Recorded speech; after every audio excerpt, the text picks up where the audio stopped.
नमस्कार मित्रों, मंत्र योग साधना चैनल में आप लोगों का हार्दिक स्वागत है।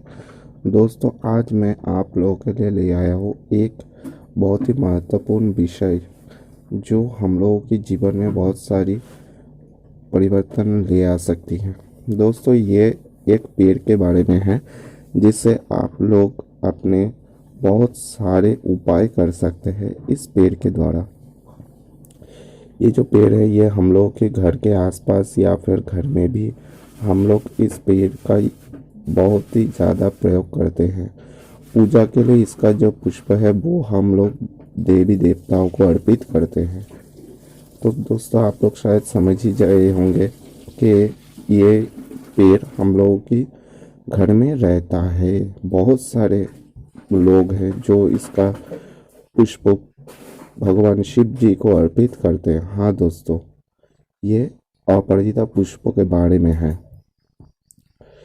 ये अपराजिता पुष्प जो है वो शिव जी और माता पार्वती जी, माता लक्ष्मी, गणेश भगवान, इन सभी को बहुत ही प्रिय है।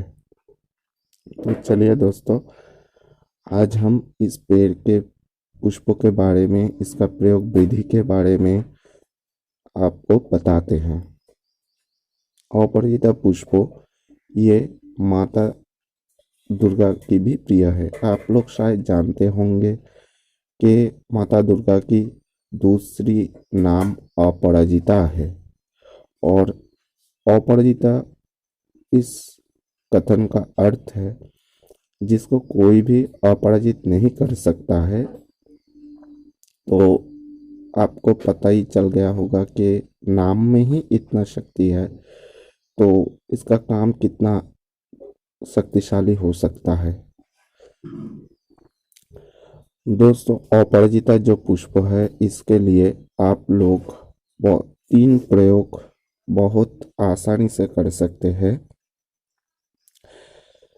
और वास्तु दोष के लिए भी आप इसका प्रयोग कर सकते हैं। पहला तो है कि अपराजिता पुष्प 2 प्रकार की होती है, एक नीले रंग का, दूसरा सफ़ेद रंग का। दोस्तों, जो नीले रंग का पुष्प है वो ज़्यादातर हम लोगों के आंगन में या फिर छत पे हम लोग इसको बोए होते हैं, क्योंकि पूजा के लिए हम लोग इसका इस्तेमाल करते हैं।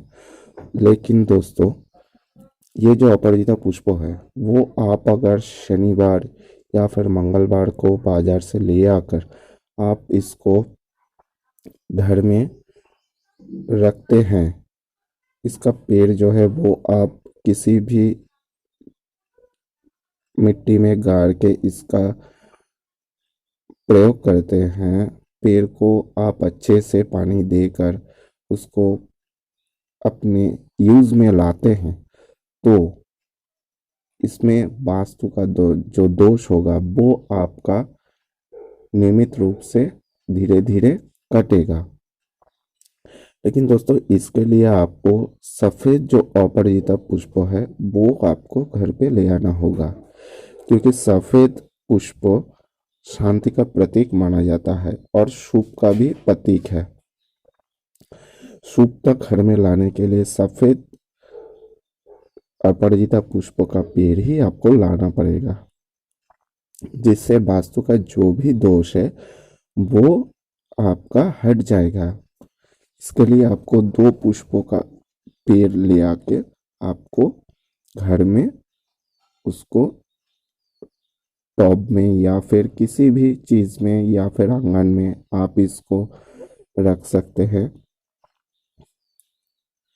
और फिर इसका जो दूसरा प्रयोग है, अपराजिता पुष्प आप मान के चलिए कि अपने देवी माता को यानी माता दुर्गा को आप अर्पित करते हो, तो इसके लिए आपको 3 अपराजिता पुष्प एक साथ माता के चरणों में अष्टमी तिथि यानी दुर्गा पूजा के समय जो अष्टमी तिथि है उस दिन जो अंजलि होती है, उस दिन आप उनको अंजलि देते समय 3 पुष्पों अगर आप प्रयोग करते हैं, अंजलि देने के बाद वो पुष्पों आप घर ले आ सकते हैं। घर ले आकर लाल कपड़ा में भी उनको बांध कर आप अलमारी में या फिर आपका घर का जो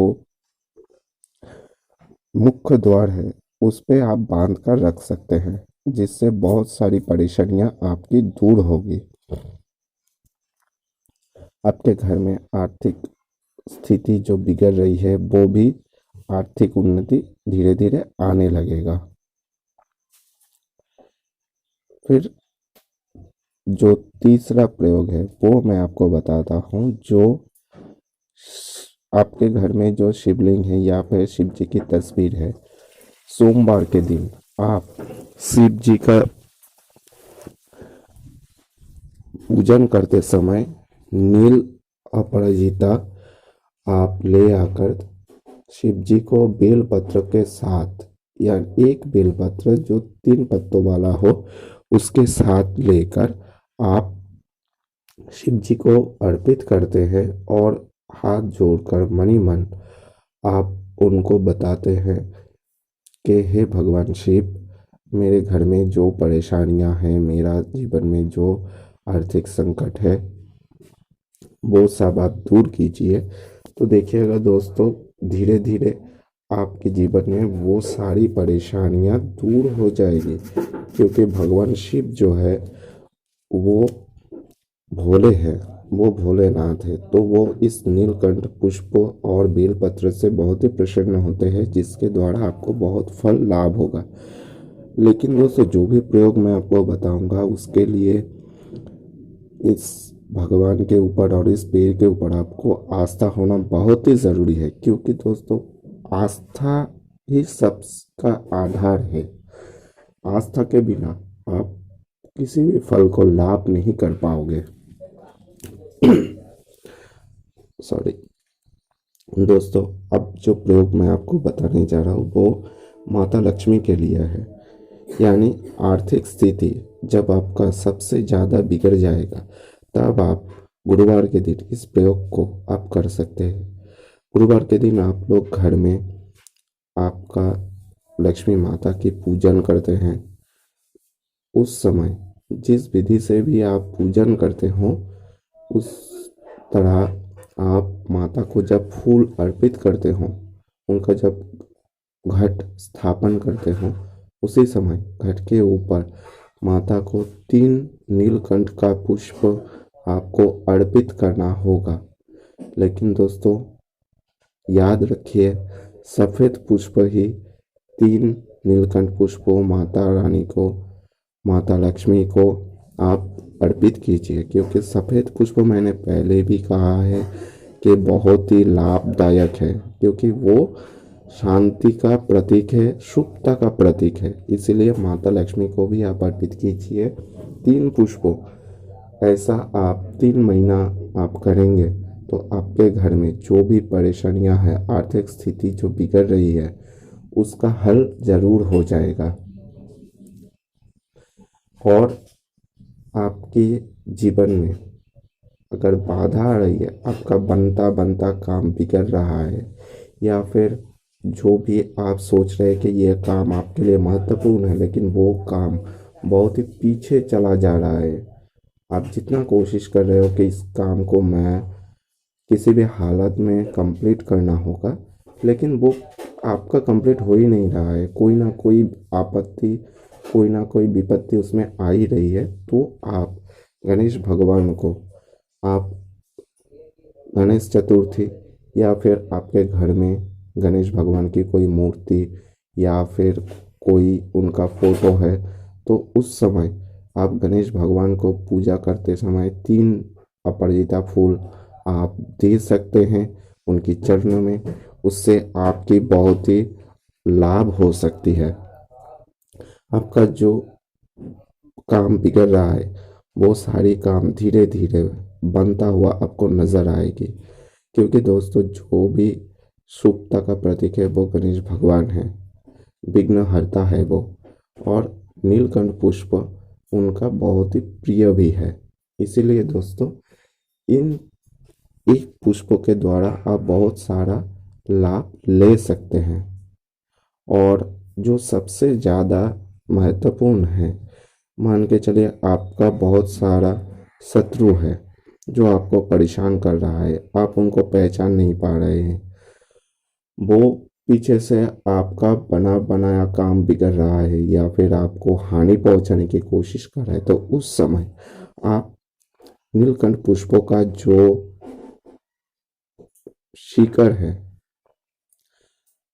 वो आप ले आइए, बाजार से हो या फिर आपके घर में जो आपने उस पेड़ को बोया है, उस पेड़ को शनिवार या मंगलवार को आप धूप दीप अगरबत्ती जलाकर उनको सुबह पूजन करें, पेड़ में पानी डालें और उनको नमन करते हुए बताइए कि हे पेड़, हे भगवान शिव के प्रिय अपराजिता फूल का पेड़, मैं आपको नमन करता हूँ। मैं आज आपकी जो पेड़ है वो संध्या के समय मैं उखाड़ के आपका जो शिकड़ है वो अपने काम के लिए, शत्रु दमन के लिए मैं अपने बाजू में धारण करना चाहता हूँ। कृपया आप मुझे आज्ञा दें और आप मुझे इसके लिए कोई भी फल प्रदान कीजिए, क्योंकि आपकी आज्ञा के बिना मैं आपको अपने कार्य में कोई भी हालत में, किसी भी हालत में उपयुक्त नहीं कर सकता। तो इस तरह आप बंधन कीजिए। उसके बाद संध्या के समय फिर से आप उनको बंधन कीजिए, एक जिस तरह आपने सुबह किया था। उसके बाद रात को 12 बजे के बाद आप उस पेड़ को उखाड़ के उसका जो शिकड़ है वो रख लीजिए। दोस्तों, इस नीलकंठ का पेड़ का जो जड़ है वो आप अपने शत्रु दमन के लिए भी यूज़ कर सकते हैं।